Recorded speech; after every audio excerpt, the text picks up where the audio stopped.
Paper फुटी प्रकरणामध्ये cockroach जनता पार्टीचं जे दिल्लीमध्ये जंतर मंतरवरती आंदोलन सुरू आहे, या आंदोलनाला सर्वात मोठं यश मिळालेलं आहे. याचं कारण असं आहे की केंद्रीय शिक्षण मंत्री धर्मेंद्र प्रधान यांनी आपला शिक्षण मंत्री पदाचा राजीनामा दिलेला आहे. आणि आता ही सगळ्यात मोठी या क्षणाची ब्रेकिंग न्यूज आहे की धर्मेंद्र प्रधान यांनी आपला राजीनामा दिलाय. त्यांनी स्वतः आपल्या एक्स अकाउंटवरती 2 पानांचं एक पत्र पोस्ट केले आणि हे पत्र पोस्ट करून त्यांनी आपल्या मंत्रिपदाचा राजीनामा सोपवलेला आहे. त्यामुळं हा जो एक सरकारला मोठा धक्का मानला जात आहे आणि सरकार बॅकफूटवर आल्याचं आता बोललं जात आहे. आधी आपण सगळ्यात आधी धर्मेंद्र प्रधान यांनी जे पत्र पोस्ट केलंय ते पत्र सुरुवातीला वाचून दाखवूयात, म्हणजे त्यांची भूमिका या माध्यमातून स्पष्ट होईल. कारण गेल्या काही दिवसांपासून आपण बघतोय की जंतर मंतर वरती सोनम वांगचुक असतील, अभिजित दिपके असतील, त्यांच्यासोबत अनेक आंदोलनकारी आणि त्यासोबतच हे आंदोलन जे आहे ते देशभरामध्ये कुठंतरी पेटलेलं दिसून आलं होतं. मुंबईसह देशातील अनेक शहरांमध्ये मुलं खास करून रस्त्यावरती उतरल्याचं पाहायला मिळालं होतं आणि कुठंतरी या सगळ्या आंदोलनाला आता एक मोठं यश मिळाल्याचं दिसतंय. धर्मेंद्र प्रधान यांचं पत्र आहे ते मी तुम्हाला वाचून दाखवतोय. धर्मेंद्र प्रधान यांनी म्हटलंय की मेरे युवा साथियों, मैं पिछले 4 दशकों से अधिक समय से छात्र, शिक्षक और शिक्षा सुधार के लिए समर्पित रहा हूँ. मेरा सदैव यह विश्वास रहा है कि एक सशक्त, समावेशी और दूरदर्शी शिक्षा व्यवस्था ही सशक्त राष्ट्र की आधारशिला होती है. मैं देश के युवाओं की आकांक्षाओं, भावनाओं, उनकी न्यायोचित अपेक्षाओं का गहरा सम्मान करता हूँ. भारत की युवा पीढ़ी के सपनों को साकार करना हम सभी के राजनीतिक एवं सामाजिक जीवन का नैतिक संकल्प रहा है. आदरणीय प्रधानमंत्री जी के दूरदर्शी नेतृत्व में राष्ट्र की सेवा करने का जो अवसर मुझे प्राप्त हुआ, उसके लिए मैं प्रधानमंत्री जी का आभार प्रकट करता हूँ. किंतु 3 मई 2026 को हुई नीट यूजी की परीक्षा में सामने आई अनियमितता पाई गई. भारत सरकार ने इसको तुरंत संज्ञान में लेते हुए जांच सीबीआई को सौंपी और परीक्षा को रद्द किया. पुनः परीक्षा की तिथि घोषित की. इसके बाद ही अगले वर्ष से इस परीक्षा को सीबीटी कंप्यूटर बेस्ड टेस्ट मोड में करने का निर्णय लिया गया. इस दौरान हमारी प्रमुख प्राथमिकता यह रही कि 20 लाख से अधिक छात्रों की परीक्षा सुचारू रूप से आयोजित की जाए. इसके लिए होल ऑफ गवर्नमेंट अप्रोच के तहत काम किया गया. इसमें भारत सरकार के साथ राज्य सरकार, विशेषकर जिला प्रशासन की भूमिका महत्वपूर्ण रही. साथ ही छात्रों, अभिभावक और माता पिता के सहयोग से 21 जून 2026 को यह परीक्षा पूर्ण हुई. पहले ही दिन से इस पर मैंने जिम्मेदारी ली. इस परिस्थिति से कभी मुंह नहीं मोड़ा. मेरा यह संकल्प था कि हम किसी भी मेधावी छात्र की संभावना परीक्षा माफिया के कारण खराब नहीं होने देंगे. किसी भी छात्र के साथ अन्याय नहीं होने देंगे. 16 जुलाई को घोषित नीट यूजी के परिणाम संतोषजनक रहे, जिसमें गरीब पृष्ठभूमि से आए कई मेधावी छात्रों को सफलता भी मिली.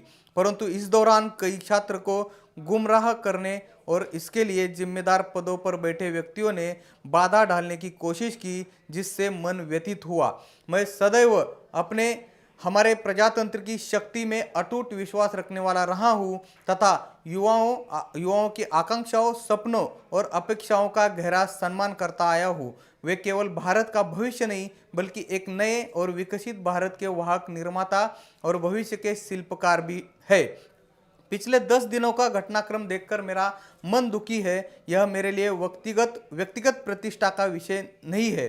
भारत की युवा शक्ति ही देश की असली ताकत है.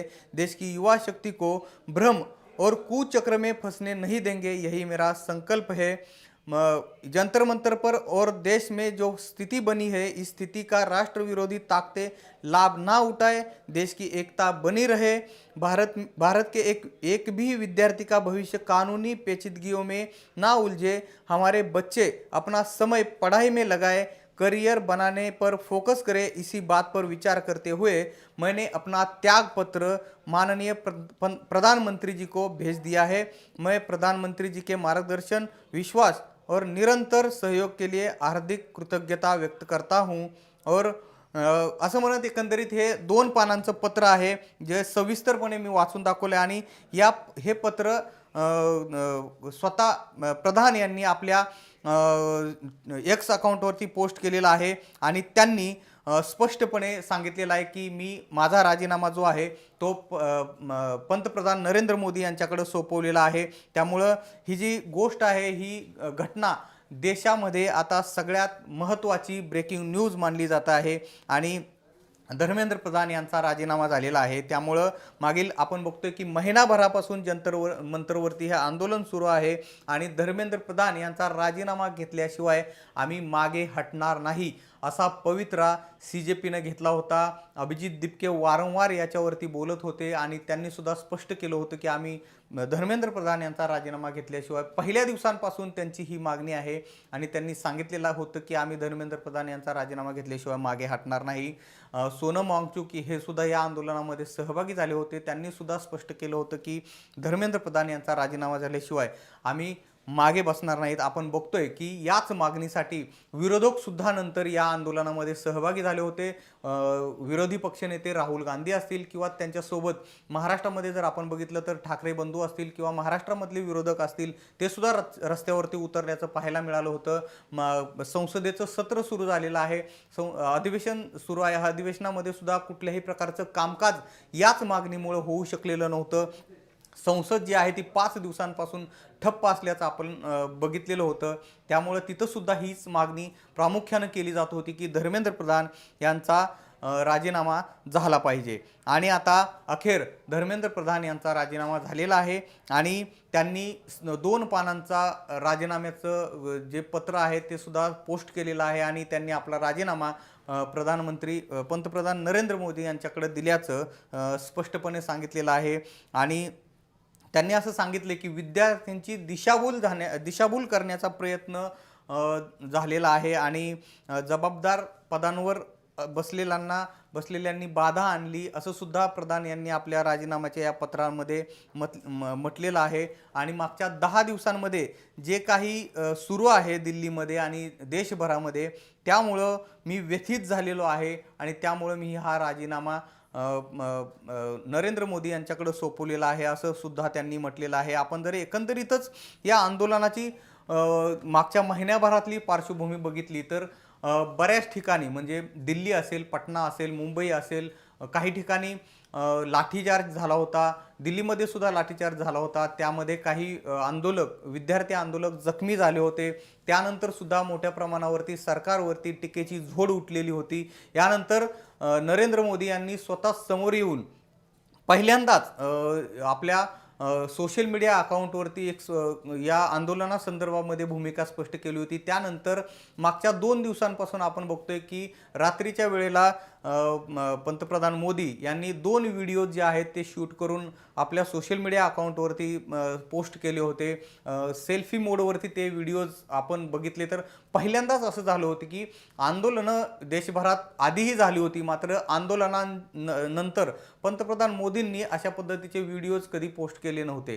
त्यांनी आपली भूमिका संसदेमध्ये म्हणा किंवा वेगळ्या माध्यमातून प्रसारित केली असेल, मात्र अशा पद्धतीनं ते पहिल्यांदाच व्यक्त झाल्याचं दिसून आलेलं होतं. त्यामुळे हा सुद्धा कुठे ना कुठे आंदोलनाचाच एक परिणाम विश्लेषक मानत होते. आणि आता हा सगळ्यात मोठा जो या आंदोलनाचं सगळ्यात मोठं यश हे मानलं जाते की केंद्रीय मंत्री धर्मेंद्र प्रधान यांनी राजीनामा दिलेला आहे. आणि नरेंद्र मोदी यांच्या ते जेव्हापासून पंतप्रधान आहेत तेव्हापासून एखाद्या आंदोलनामुळे किंवा एखाद्या मागणीनंतर एखाद्या मंत्र्यांचा राजीनामा होण्याची ही पहिलीच घटना आहे. त्यामुळे ही अभूतपूर्व अशी घटना ही सध्याच्या राजकीय या घडामोडींमध्ये मानली जात आहे. त्यामुळं सध्या जर आपण बघितलं तर पेपर लीक ज्यावेळेस झाला नीटचा, त्यावेळेस एकंदरीत ह्या आंदोलनाचा इतिहास जर आपण बघायला गेलं